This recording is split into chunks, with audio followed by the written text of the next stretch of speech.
वेद ज्ञान हमारे पास है, तो एक वशिष्ठ क्या 7 वशिष्ठ आकर के भी ज्ञान नहीं दे सकते। 2 सेठ थे, दोनों आपस में चर्चा कर रहे थे कि मेरा नौकर बड़ा बुड़बक है। दूसरे ने कहा क्या बात कर, तो तुमसे बड़ा बुड़बक मेरा नौकर है। तो बोले चेक हो जाए, प्रमाण दो। पहले ने अपने नौकर को बुलाया और कहा कि लो 1 रुपया जाके टेलीविजन खरीद के ले आओ। नौकर चला गया, कहा देखे कितना बेवकूफ है, 1 रुपया में टेलीविजन मिलता है। उसने कहा मुझे तो मौका दो, तो क्या दे। तो उसने अपने नौकर को बुलाया और कहा कि सुनो, तुम मेरा ऑफिस देखे हो ना, ऑफिस अपना। बोले हाँ, जाके देखो हम ऑफिस में बैठे हुए हैं कि नहीं है। वो अभी चला गया। बोले देखिए ये कितना बुड़बक है, मैं यहीं बैठा हुआ हूं, मैं कह रहा हूं जाके मेरे ऑफिस में देखो मैं बैठा हूं कि नहीं हूं। चला गया। लेकिन दोनों मूर्ख आपस में मिले और दोनों आपस में गप करने लगे कि देखो मेरा मालिक कितना बुड़बक है, मैं 1 रुपया में 1 टेलीविजन क्या 10 ले आओ, लेकिन उसे पता नहीं रविवार आज तो बाजारे बंद है। दूसरा ने कहा तो छोड़ो, तुम्हारा मालिक तो कम बुड़बक है, हमारे मालिक को देखो। अरे उसने भेजा जाकर ऑफिस देख के आओ, 20 रुपया ऑटो वाला लेगा जाने का आने का। अरे वहां टेलीफोन करके पूछ लेता कि है कि नहीं है, इतना तो पूछ लेता, कोई खर्च नहीं होता। तो हम मूर्ख जब मानने को तैयार हो जाएंगे तभी कुछ पाएंगे। जब हम माने ही नहीं कि हम मूर्ख हैं, अगर वो दोनों मूर्ख अपने आप को समझता तो सीख जाता, इतना दिन काम कर रहा था। जय। और हम भी वही कर रहे हैं। हम मानने को तैयार नहीं हैं, हम समझने को तैयार नहीं हैं, लेकिन राम और सीता इस बात को समझ रही हैं। वशिष्ठ जी गोस्वामी जी यहीं कथा को विश्राम देते हैं, राम के राज तिलक होता है। देखो भाई बहनों माताओं, यह पूरी राम कथा 9 दिन आपने सुनी।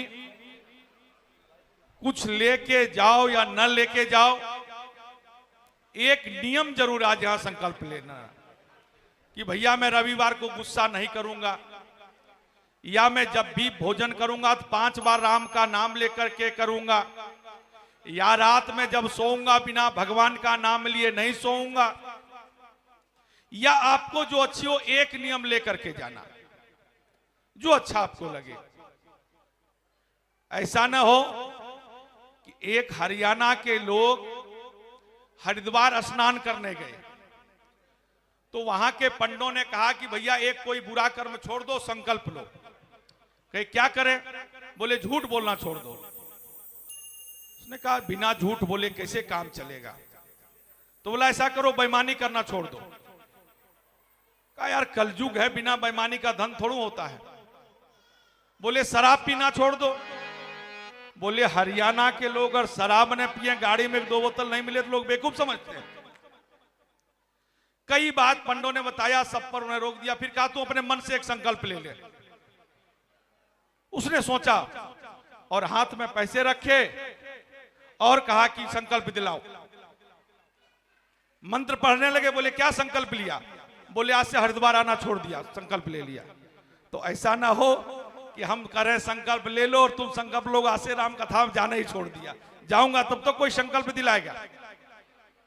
ऐसी ना कोई न कोई एक अच्छा सा संकल्प ले लो। तो 9 दिन मेरा कहा हुआ, आपका सुना हुआ, इतनी बड़ी व्यवस्था जो हुई वह सब सफल हो जाएगा। कुछ भी अपने मन में एक संकल्प जरूर रखना जिससे कल्याण हो जाए। और गोस्वामी जी भी यही चाहते हैं, अगर राम कथा सुन के भी जीवन का कल्याण न हो तो हमको लगता है कि और क्या किया जाए उनके लिए। देखो कम से कम एक ये भी ले सकते हो कि रात्रि में सामूहिक भोजन करेंगे हम लोग, पूरे परिवार एक साथ बैठ करके भोजन करेंगे, चाहे 8 बजे, चाहे 9 बजे, चाहे 7 बजे।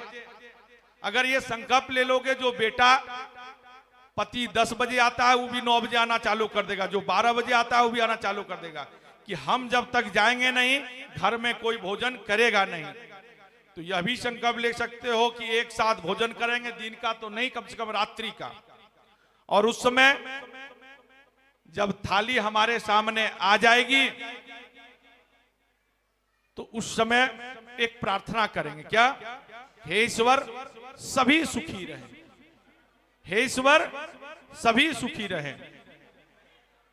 अगर लंबा नहीं कर सकते तो इतना तो प्रार्थना कर सकते हो, सुखी बसे संसार सब दुखिया रहे न कोई, यह है मन में अभिलाषा भगवंत पूरी होय। चलो इतना नहीं करो तो हाथ जोड़ करके भोजन सामने हो तो को कहना, हे ईश्वर सब सुखी हो। एक नियम और ले सकते हो, प्रातः उठ करके उठते समय या रात्रि में सोते समय प्रार्थना करो, हे प्रभु आपकी अपार कृपा, सब लोग बोलो, हे प्रभु, हे प्रभु, हे प्रभु। जब तक आवाज नहीं आएगा यही बोलता रहूंगा मैं, हे प्रभु, हे प्रभु आपकी अपार कृपा, आपकी अपार कृपा मेरे ऊपर बरस रही है। हे प्रभु आपकी अपार कृपा मेरे ऊपर बरस रही है, मैं आपको सादर प्रणाम करता हूं। भूलेंगे तो नहीं, फिर बोलवा मैं, हे प्रभु आपकी अपार कृपा मेरे ऊपर बरस रही है, मैं आपको सादर प्रणाम करता हूं। सुबह जगते समय, रात्रि में सोते समय, होवे तो दोनों समय, नहीं तो एक समय लें, क्योंकि भगवान की कृपा ही है। किसी के चलने को पैर नहीं है, भगवान ने मुझे सुंदर सुंदर पैर दिए हैं। अगर अच्छे जूते नहीं खरीद पा रहे हैं कोई बात नहीं, भगवान आपकी कृपा ही है। अरे किसी को देखने के आंख नहीं है, कैसा यह दुनिया है, देख नहीं पाया जन्म लेकर के, हमको आपको भगवान ने इतने सुंदर आंख दिए, तो यह कृपा नहीं है क्या? किसी के हाथ नहीं है,